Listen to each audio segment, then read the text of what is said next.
/POWA to initiate the menu. A bunch of categories down the side.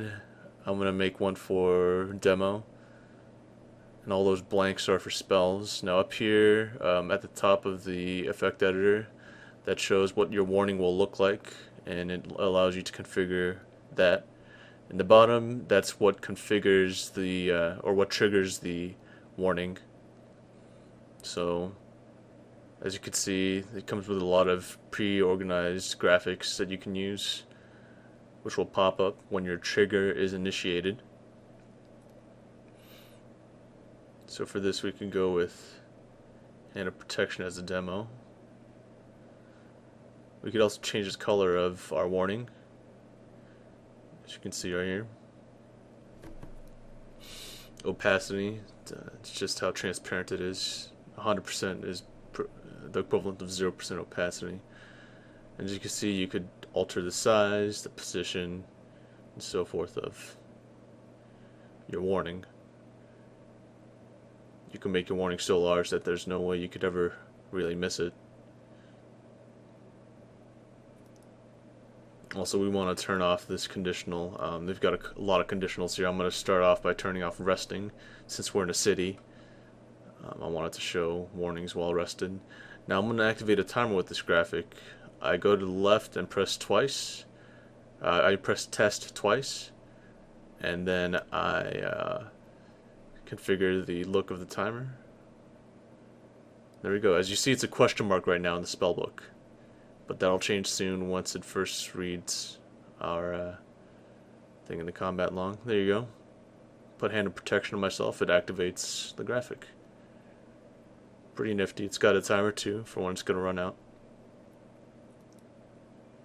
Pretty nice, eh? Okay, so what else can we do with this? Well, as you can see, I've got my shaman pal here, Cantus, and he's going to help me out with the next demonstration. I'm going to set up a debuff for Frost Shock.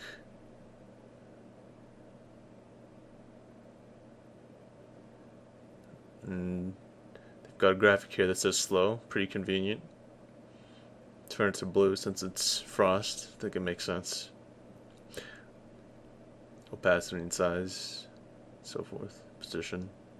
Configured all that. Okay.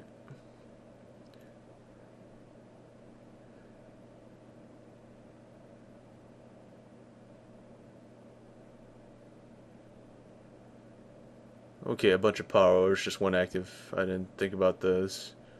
I have one for when my seal's missing, and I have one for when I have Crusader Aura on in combat, since I was getting so many people telling me to turn off. Okay, there we go. So I got Frost Shocked. There you see the debuff, and I'm slowed.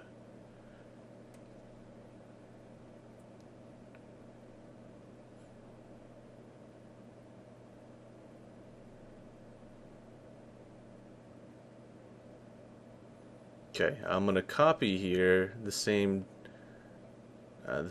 power aura, but I'm gonna make it look different, the warning. And as you can see, you could run multiple warnings at once. So now I've got a text warning that's customizable. I made it say Frost Shocked exclamation, and I could test them both. They're both active right now, and that's what it's gonna look like. I can make a third one, which makes it impossible for anyone who's really even looking in the vicinity of the computer screen to ignore the fact that you have a debuff called Frost Shock. So here I'm just picking out my graphic, test it. Okay, that's pretty small. You know, you might be able to ignore that if... Oh, but what's happening here? It becomes your whole screen. You just jack up the size. No way you're gonna miss that. So, once again, let's have our shaman friend Frost Shock us. Bam! Man, you could tell you have Frost Shock from 20 yards away from your monitor. It's incredible. No? Okay. Got a couple of auras here. As I mentioned, I had my seal aura turned on.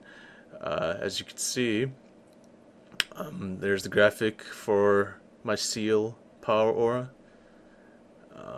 It's a buff. seal because it could be any seal. I don't want it to just read for one seal. If I'm missing any seal, I want a warning to pop up. Notice I have invert checked.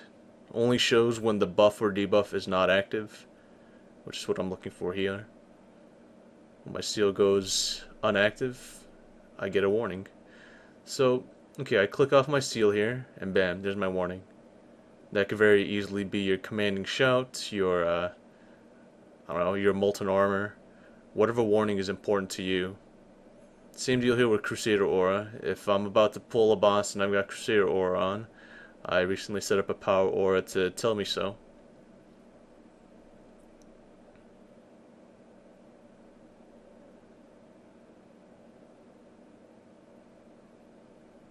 Okay. Just trying to get it to activate. Yep, you've got to close out power auras for it to work. Turn off Crusader Aura, turn on Seal, and all the power auras go away. Alright, for this... Let's see, what am I doing here? Okay, for the next demo, I'm going to go to my Shaman. And... let's see, I need to cut ahead in the video here, so give me a second. Okay, so for this next demonstration, my Shaman is going to show you how you can use the number of stacks in a buff or debuff to trigger a power aura. This can be useful for a lot of classes or, hey, on a fight like Sindragosa. So, what I wanted to do is show my water shield when I've got 4 stacks of it up, just as a demonstration. So here it is, as you can see, stacks equals 4, right there, and buff water shield. It's really that simple. Pop my water shield on. There we go. So I've got a power aura for that, with 4 stacks. And then I think I'm gonna get my paladin to come whack a stack of the water shield off. Now I'm at 3 stacks of the water shield, and the power aura goes away. Precisely what we would expect with the conditions that we set up, the trigger that we set up.